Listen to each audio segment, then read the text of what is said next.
Hi, Misha here, and it's New Year's, and just finished up some videos for the main Mishaco channel, and have another couple of videos being exported on the computer, so with a little bit of break time, I decided to lay out some of the models from the Eaglemoss Battlestar Galactica official ship collection of die-cast models. These are the capital ships we've received so far. This is the TOS original series Battlestar Galactica, of course. This is the reimagined Galactica. This is the Battlestar Pegasus, the most recent of these. And over here we have the original Cylon base star. And here we have the most recent out of all of these, the reimagined Cylon base star, or as is often just referred to, the base ship.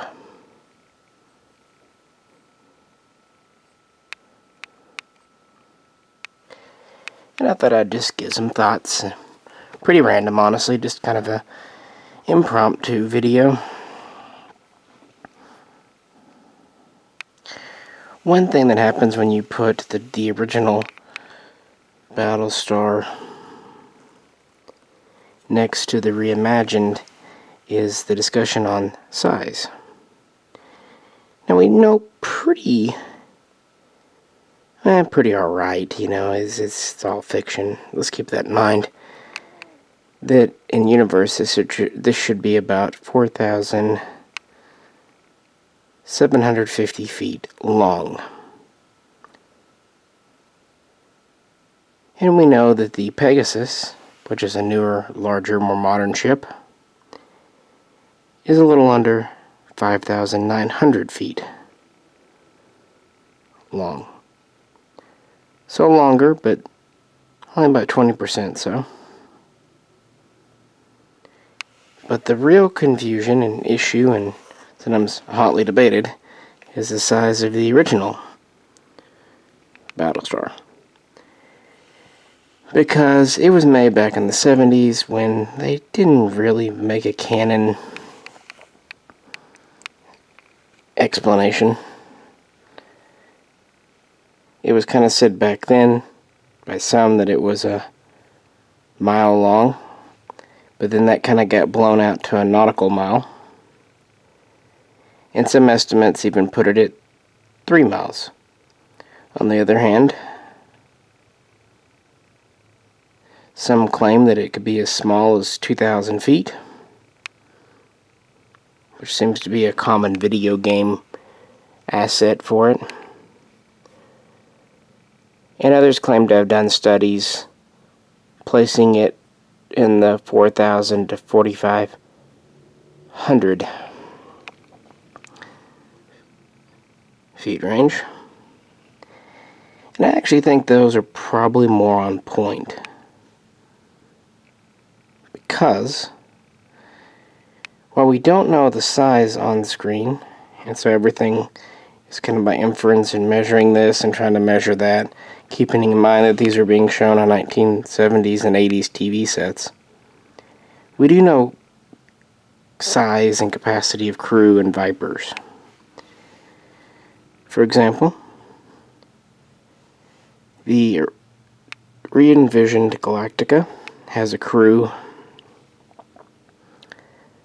at maximum of 5,000, or down to about 3,000, 3,500 when more modernized and either understaffed or more automated, specifically turrets and things.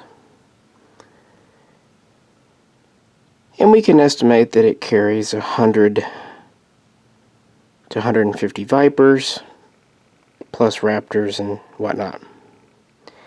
The Pegasus on the other hand, does have a smaller crew because of its modern nature of 2,500 to 3,000 at full strength. Although it can carry more. And we know that it has a total of 200 Vipers, 160 standard with 40 on reserve, plus about 50 Raptors, plus other support craft. But what about the original? Well, from dialogue in the original series itself, we know that it essentially has a standard crew of 700. 500 are considered basically ship's crew, with 200 considered quote-unquote warriors, soldiers, pilots, one who presume. So a much smaller crew than either of the other Battlestars here.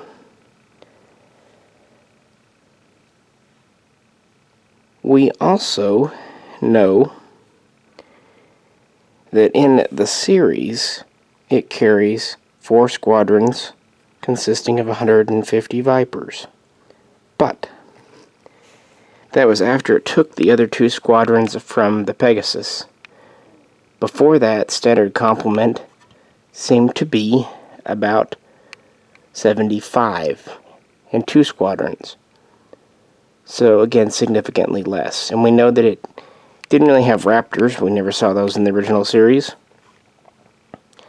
We know that it had about 24 support craft, transports, shuttles, so on and so forth. So about half the number, if you consider those kind of the analog to the Raptor. So with a relatively small crew, compared to the other guys, and a smaller capacity of Vipers, the size similar to, but maybe just a tiny bit smaller than, the re-envisioned Galactica seems appropriate. And since the re-envisioned Galactica is based on it anyway, we would assume a generally similar size and role. I just, completely, just deduction, but food for thought. As you can tell, the Pegasus is based quite heavily on the original Galactica, more than the re-envisioned is, physically. The re-envisioned here has 2 flight decks, 1 on each pod, whereas the Pegasus actually has 4 flight decks, 2 on each pod. They're on the bottom as well as the top.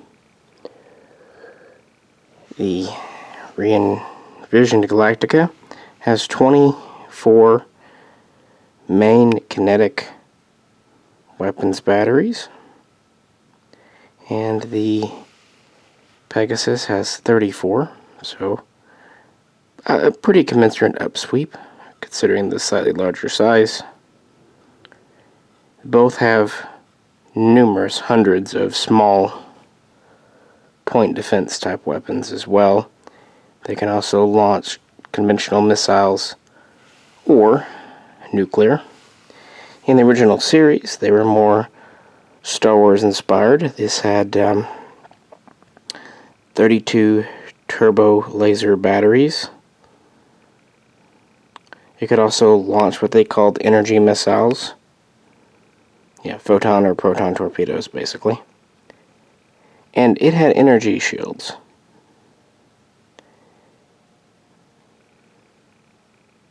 All 3, of course, have conventional speed drives. The ones from the modern series use jump technology to get from point A to point B faster than light, FTL jumping.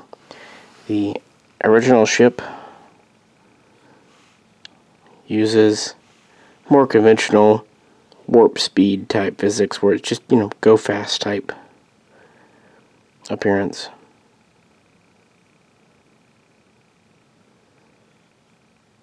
It's kind of funny that this miniature is about a foot long, and the shooting studio model for the ship the physical miniature they used in the series was just 6 foot long, so it's 1/6 the size of the real thing. I find it humorous. Of course, these were both CGI only. Not to ignore the Cylons here. We know even less about the size and scale of their ships.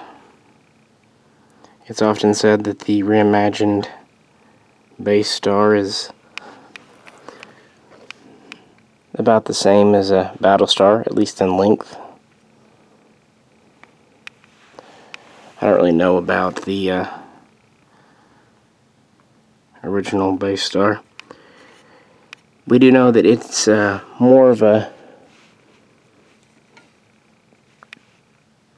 aircraft carrier. It holds about 300 raiders, plus several armored transports or assault craft. It launches from the outer part of the circle with the command section in the middle. It primarily uses missiles. It has missile-type turrets, energy missiles, one would presume, but it also has 2 heavy pulsar laser cannons for long range. Some people say that the original Galactica had 1 pulsar cannon. Others say no. It seems like the base star couldn't go toe-to-toe with the Galactica type Battlestar. It just didn't quite have the maneuverability, and it really relied on its raiders for defense, which is pretty similar to the modern one, even though the modern one looks very different. It's actually kind of literally more of a star. It had nuclear and conventional missiles, but did not seem to have any kinetic energy weapons. Instead, it too relied on its raiders, able to carry nearly 800 standard and over that, kind of overloaded, both standard and heavy raiders.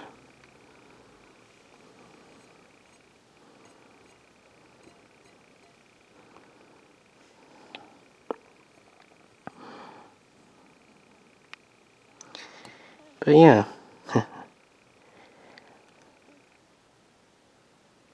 these 2 pieces can rotate. Not in the model, but in their original show. Just as the flight pods could be retracted and extended in the ship here. So yeah, which one of these is my favorite?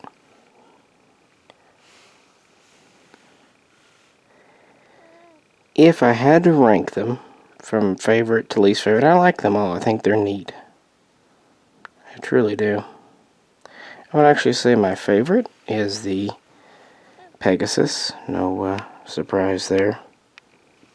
I just like that it's a very substantial model. It's got a lot of bulk to it. It's not a lot longer than the Galactica model, but it's got a lot more meat and heft and size to the alligator head. The thicker flight pods, the bigger engines in the back.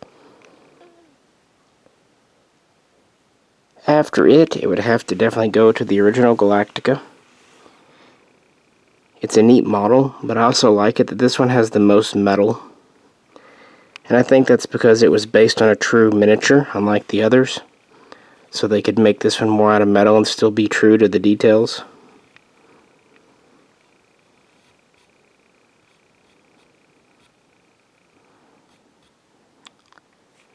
Next, I would have to say the re-envisioned Galactica. I like it, but it's actually probably the most plastic of all of them. This was issue 2 in the collection. I have to wonder if it were done later. There's still, but then again, they did do the plastic to give all the hull ribbing and detail and stuff. It is still metal. It still has weight to it. It's just lighter than the other 2. After that, I'd go with the modern base star, which is kind of a surprise to me. I didn't know what to really think about this one coming out, but what they did that I really like, it's all metal. There's only a little bit of plastic on the inside where the detailing is, but it's actually,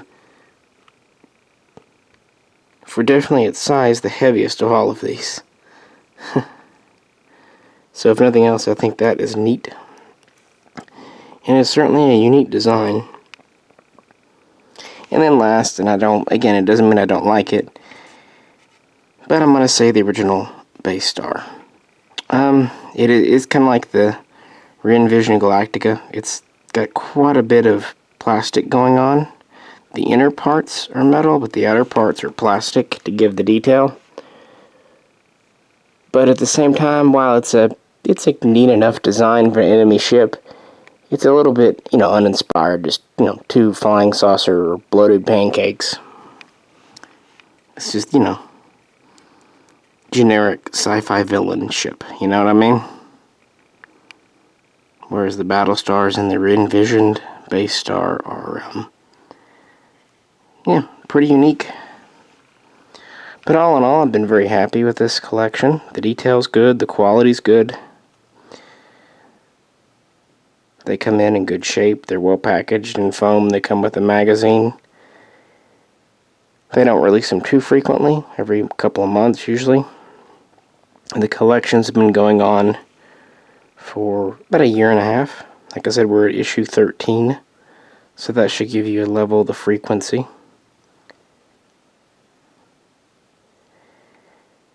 So kind of in conclusion, what I'd like to see, I don't know, I can't really find a lot of info online about the Battlestar series from Eaglemoss. There's a wiki page for the Star Trek, but the Battlestar doesn't seem to get a lot of attention. In fact, a lot of people didn't know these existed. But I'd like to see the Battlestar Valkyrie.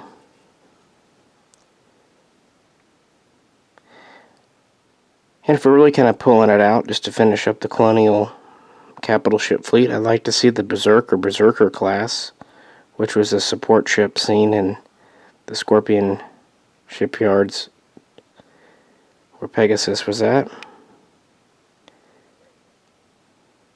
On the fighter end of things, I'd like to see maybe a Mark III Viper, not right away, but why not eventually, to kind of wrap up the fleet.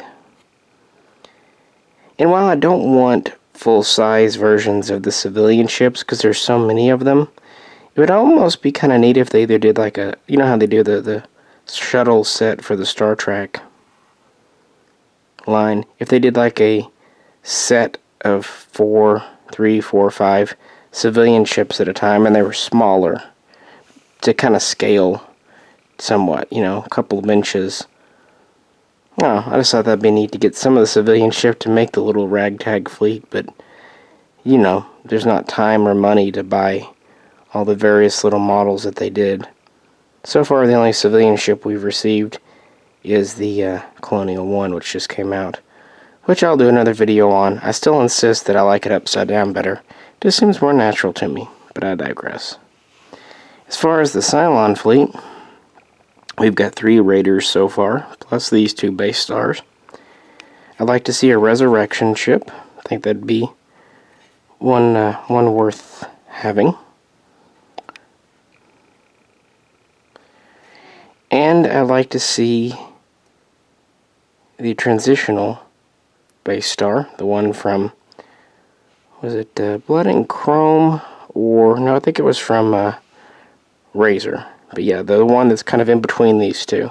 And I say that because we've got the transitional Raider, and it's actually kind of one of my favorites. And with that in mind, I'd also like to see the Heavy Raider, just to finish stuff out. But if I could only get one more, it would definitely be the Valkyrie class. But that way I can kind of wrap up my major Battlestar fleet. Because the Valkyrie, while it was smaller, seems to have kind of been the backbone of the Colonial fleet. It seems like the the Galactica types, we never really know if this is considered a Jupiter or Galactica class or whatever, are still in limited service. But it seems like the Pegasus are for flag officers and leading battle groups. But it seems like for the day-to-day work that the Valkyrie's kind of the thing. I just kind of felt like talking about these. I'll probably do another video looking at the fighters themselves, because they're on their own little scale category. As always, I did my best on the pointing the camera bit. You know the drill by now if you know me. If you don't, oh well. You haven't listened this far to hear my explanation anyway, have you? Anywho, hope everyone's having a good New Year's, and yep, I'll be back soon with something else I feel like talking about here. And as always, if you'd like something a little more put together and professional, check out our main channel over at Mishaco. Well, this is Misha, and I'll catch you very soon in 2020.